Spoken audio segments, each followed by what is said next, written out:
Bird flu বা avian influenza একটি ভাইরাসজনিত সংক্রামক রোগ যা প্রধানত পাখিদের মধ্যে ছড়িয়ে পড়ে। এটি পোল্ট্রি শিল্পের জন্য মারাত্মক হুমকি সৃষ্টি করতে পারে। কখনো কখনো মানুষ এবং অন্যান্য প্রাণীও সংক্রমিত হয় এই ভাইরাসে। এবার এই ফ্লুর কারণে বিপাকে পড়েছে ফ্রান্স। দেশটির পরিযায়ী পাখির মধ্যে ছড়িয়ে পড়েছে এই ভাইরাস, যার ফলে মারা যাচ্ছে শত শত সারস পাখি। সমুদ্রের তীরসহ বিভিন্ন স্থানে মরে পড়ে থাকছে এই পাখি, যার মধ্যে ছড়াচ্ছে ভাইরাস। দূষণ ও ক্ষতি এড়াতে কাজ করছে মোবাইল ব্রিগেড ও কৃষকরা। ফরাসি জীববৈচিত্র্য অফিস OFB জানায়, দেশটির গ্র্যান্ড এস্ট অঞ্চলে এরই মধ্যে মারা গেছে প্রায় 7,000 থেকে 10,000 সারস।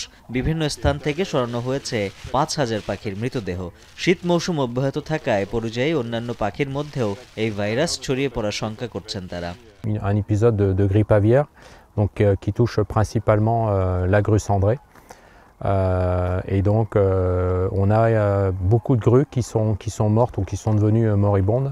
L'oiseau, lui, va être transporté jusqu'au laboratoire vétérinaire le plus proche. Ici, c'est le laboratoire de Troyes, qui va pouvoir faire les écouvillonnages, qui vont ensuite être transmis à un laboratoire. শুধু পরিযায়ী পাখি নয়, বার্ড ফ্লু আতঙ্কে দেশটির poultry খামারিরা। বিভিন্ন খামারে জারি করা হয়েছে সতর্কতা। Très contagieux entre elles, tous les jours il y a de plus en plus de poules pour arriver à une mortalité pratiquement totale du troupeau, on va dire. Il restait de 300 poules, c'est les 3800-3900 poules. Voilà. শীত মৌসুমে পরিযায়ী পাখির অভয়াশ্রম হিসেবে খ্যাত ফ্রান্সের lake ডের অঞ্চল। প্রতি বছর অঞ্চলটিতে আসে প্রায় 1 লাখ সারস। এবার বার্ড ফ্লুর প্রাদুর্ভাবে প্রায় 4 মাস ধরে বন্ধ দেশটির বিভিন্ন খামার। ডিম উৎপাদন বন্ধ থাকায় এসব খামারে ক্ষতির অঙ্ক প্রায় 35,000 ইউরো। ফ্রান্স বার্ড ফ্লুর বিস্তার রোধে গেল 21 অক্টোবর থেকে উচ্চ ঝুঁকিপূর্ণ এলাকার খামারে জারি করেছে সতর্কতা। উজ্জ্বল হাফিজ, এখন বিশ্ব।